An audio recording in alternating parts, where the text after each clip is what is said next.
Okay folks, wanted to take a quick few seconds chatting to you in relation to the AED3. So we have a few areas on the hospital site, okay, and obviously in the community areas where we have this machine, okay.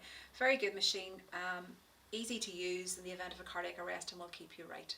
So let's just do a quick overview of it initially here.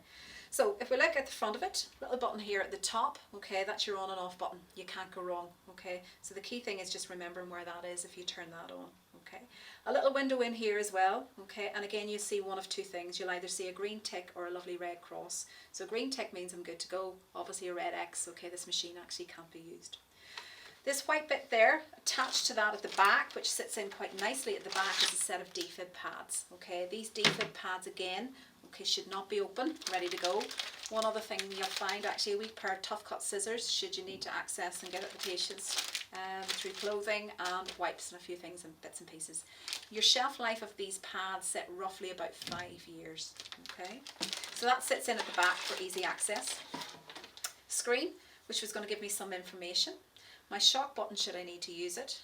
That is a little speaker, and this button down here, okay, is if we have kids. So we're talking about kids under the age of 8. Whenever this machine turns on, it defaults and says adult mode only, and then it will advise you if it is a pediatric or if it's a child, okay, to hit that button. So from under the age of 8 you're going to hit that button, and then that just deattenuates should you need to shock.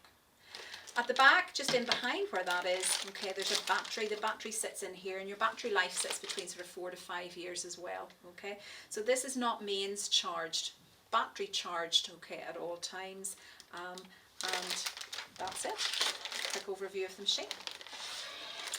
So in the event of a cardiac arrest, okay, so again in hospital, one of the first things I would advocate is, once we've confirmed and CPR is ongoing, is get the defib pads on as quickly as possible.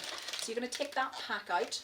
If you look at the top, there's 2 red arrows, and what you want to do is to pull that apart, and again that's going to give us access, okay, to the pads on the inside. And just like most defib pads these days, okay, it's going to give you directions and tell you where the pads should actually go. So if we have a look at my mannequin here, okay, the pads are already on the chest and it tells you where they go. So the blue background here, if you follow the blue picture, okay, right hand side, okay, cardiac apex, which is going to go on, and the green background, and purple, if you follow your pictures there. So with this pad again, it has a puck, your feedback device. So you're going to be putting the puck onto where you should be putting your hands, okay, in the centre of the chest for chest compressions. And again, when it comes to doing chest compressions, you perform chest compressions on top of that purple puck. Okay, so let's turn the machine on and see what it advises us to do.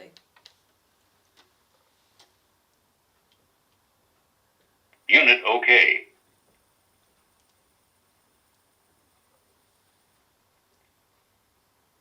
Adult patient selected. If patient is a child, press child button. So that's the button we were talking about earlier on. Don't touch patient analyzing. It goes straight into analyze mode. Don't touch patient analyzing. Shock advised. Don't touch patient. So again, once the machine's fully charged, shock button. okay, the button's very, very obvious that you need to press. You'll do your normal safety checks. Don't touch patient. Everybody stand clear. Press flashing shock button. And we've pressed Shock that. delivered. Start CPR. So again, it will prompt you to start CPR. Baton. It gives you your metronome, just like our R Series Plus. You can hear the metronome that you should be squeezing that chest for. And then we need to do chest compression. So it's a little bit more basic in terms of the information here. So it'll give you your depth. Push harder. Push harder.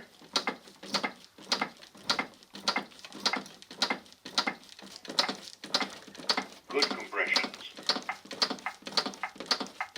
So the first one that you're going to see there, okay, is your depth. So again, your depth in adult land should be 5 to 6 centimetres. If you're not pushing harder, it'll tell you. Okay, if you go too hard, okay, it will also highlight it as well. Push harder. Push harder.